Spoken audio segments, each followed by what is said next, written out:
È accusato di lesioni personali e minacce il 28enne originario della provincia di Potenza, ritenuto responsabile dell'aggressione avvenuta in Viale Roma nella notte fra il 3 e il 4 febbraio. La vittima, una donna di 36 anni, era appena uscita dalla stazione ferroviaria e stava andando a prendere una bicicletta del servizio bike sharing. Siamo riusciti dopo attente indagini a risalire all'autore dell'aggressione, grazie anche alle testimonianze di alcuni cittadini che hanno riconosciuto l'aggressore stesso, e di questo dobbiamo appunto rendere grazie molto a queste persone che ci hanno aiutato.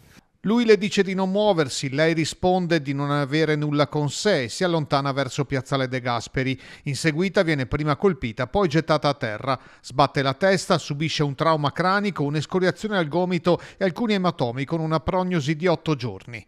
E sappiamo appunto che è un bivaccante, era già stato appunto per così dire tacciato con ordine di allontanamento da parte del questore, e quindi abbiamo comunicato tutto, deferito tutto all'autorità giudiziaria per i provvedimenti conseguenti.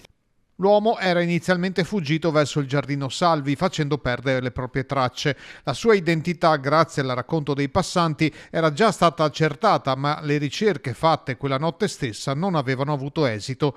Una successiva testimonianza ha confermato che si trattava proprio del 28enne lucano, non l'unico caso di bivaccante a Vicenza. La nostra città insomma, è attentamente monitorata dalla polizia locale per quanto riguarda i fenomeni che riguardano il bivacco, che sono fonte anche di allarme sociale nei confronti dei cittadini, ma cerchiamo sempre di tenere sotto controllo la città.